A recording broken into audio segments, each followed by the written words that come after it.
বাংলাদেশ কি একটি বড় ধরনের জিওপলিটিক্যাল ট্র্যাপে পা দিতে যাচ্ছে?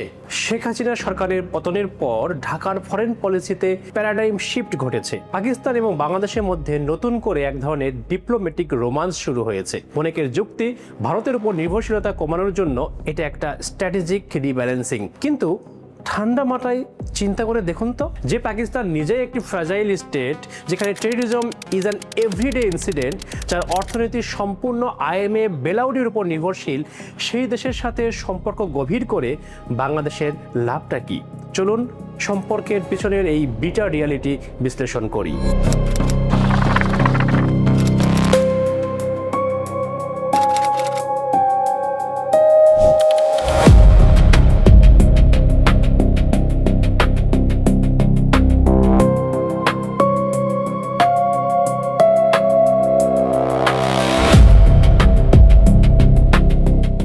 প্রথমে আমরা একটু পাকিস্তান সম্পর্কে আলোচনা করি। পাকিস্তানের বর্তমান অবস্থাটা কেমন?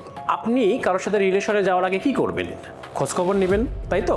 চলুন পাকিস্তানের একটু খোঁজখবর নেই। ইন্টারন্যাশনাল পরিমণ্ডলে পাকিস্তানকে একটি failed or near failed state হিসেবে গণ্য করা হয়। ফান্ড ফর পিসের ফ্র্যাজাইল স্টেট ইন্ডেক্সে পাকিস্তানের অবস্থান বরাবরই ঝুঁকিপূর্ণ। দেশের ভিতরে পলিটিক্যাল স্ট্যাবিলিটি এবং ইকোনমিক ক্রাইসিস এখন চরম পর্যায়ে। কেবল এটি একমাত্র প্রবলেম নয়, সবচেয়ে বড় অ্যালার্মিং বিষয় তাদের সিকিউরিটি সিচুয়েশন, যেখানে টেররিজম কোনো বিচ্ছিন্ন ঘটনা নয়, বরং এভরিডে রিয়ালিটি। টিটিপি এবং অন্যান্য গোষ্ঠীগুলোর কারণে পাকিস্তানে ইন্টারনাল স্ট্যাবিলিটি বলে কিছু নেই। গ্লোবাল টেররিজম ইন্ডেক্সে পাকিস্তান এখন বিশ্ব চ্যাম্পিয়ন।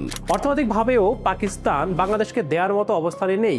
বাইল্যাটারাল ট্রেড ভলিউম $1 বিলিয়নেরও নিচে। তারা আমাদের বড় বাজার হতে পারবে না কোনোদিনই, কোনো ফরেন ডিরেক্ট ইনভেস্টমেন্ট আনতে পারবে না, কিংবা কোনো হাই এন্ড টেকনোলজিও শেয়ার করতে পারবে না। তাহলে এমন একটি ডিসফাংশনাল স্টেটের সাথে টাই আপ করে আমরা কি অর্জন করতে চাচ্ছি? এখন বলবেন তারপরও ভারতকে শিক্ষা দিতে পাকিস্তানকে দরকার, তা বুঝলাম, কিন্তু ঝুঁকিগুলো অ্যানালাইসিস করবেন না? অনেকের দাবি ইন্ডিয়ান হেজেমনি কমানোর জন্য পাকিস্তানের সাথে এই সম্পর্ক একটা ডিপ্লোম্যাটিক কাউন্টার ওয়েট হিসেবে কাজ করবে। এটি অত্যন্ত নেইভ চিন্তাভাবনা। বাংলাদেশকে মনে রাখতে হবে, জিওগ্রাফি ইজ ডেস্টিনি।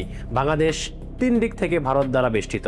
আমাদের অর্থনীতি, কানেক্টিভিটি, পাওয়ার সাপ্লাই সরাসরি ভারতের সাথে যুক্ত। আমরা ভারত থেকে বিদ্যুৎ ইম্পোর্ট করি। আমাদের এজেন্সিয়াল কমোডিটিজের একটি বড় অংশই আসে ভারত থেকে। এখন পাকিস্তান কার্ড খেলতে গিয়ে আমরা যদি নয়াদিল্লিকে ক্ষুব্ধ করি, তবে তার ইকোনমিক ব্যাকলাশ হবে মারাত্মক। আরও সমস্যা আছে। ভারত যদি সিকিউরিটি থ্রেটের অজুহাতে বর্ডারে কড়াকড়ি করে কিংবা নন ট্যারিফ ব্যারিয়ার আরোপ করে, তবে আমাদের এক্সপোর্ট ইম্পোর্ট সেক্টর প্রায় পঙ্গু হয়ে যাবে। পাকিস্তানকে আমাদের এই ক্ষতি পুষিয়ে দিতে পারবে? উত্তর হচ্ছে না, কারণ তাদের সেই ইকোনমিক ক্যাপাবিলিটি নেই। ফলে পাকিস্তানের সাথে অতিরিক্ত দহরম মহরম বাংলাদেশের জন্য সুইসাইডাল মুভ।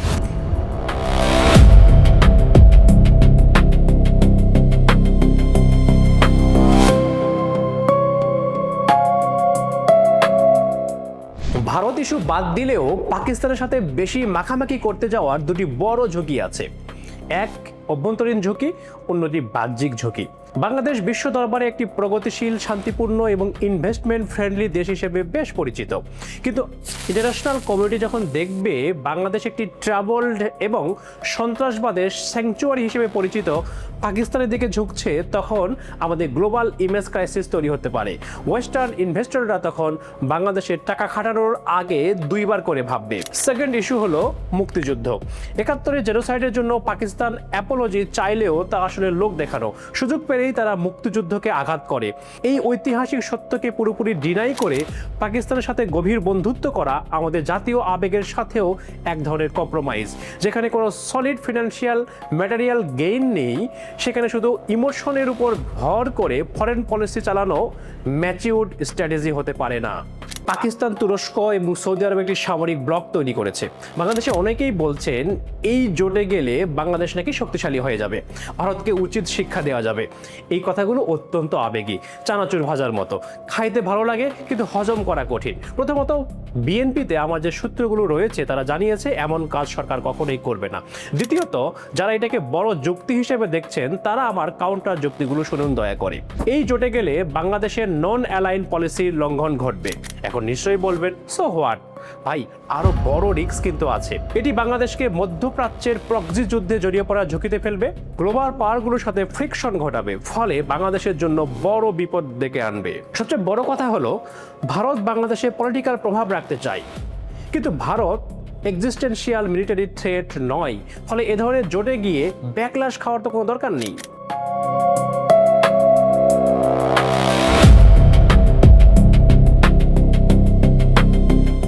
ফরেন পলিসিতে ডাইভার্সিফিকেশন অবশ্যই ভালো, কিন্তু সেই ডাইভার্সিফিকেশন হতে হবে বুদ্ধিদীপ্ত।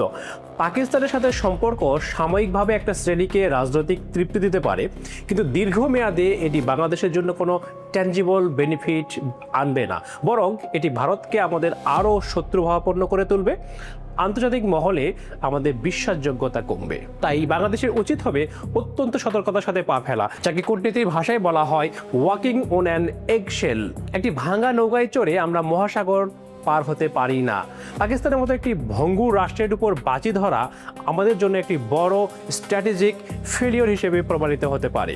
আপনার কি মনে হয়, বাংলাদেশের কি পাকিস্তানের সাথে সম্পর্ক আরও এগিয়ে নেওয়া উচিত, নাকি ভারতের সাথে সম্পর্ক ঠিক রাখাই আমাদের জন্য নিরাপদ অপশন? কমেন্টে আপনার মূল্যবান মতামত জানান। ভিডিওটি ভালো লাগলে লাইক দিন, বন্ধুদের সাথে শেয়ার করুন এবং পেজ ও চ্যানেলে সাবস্ক্রাইব করতে ভুলবেন না। ধন্যবাদ।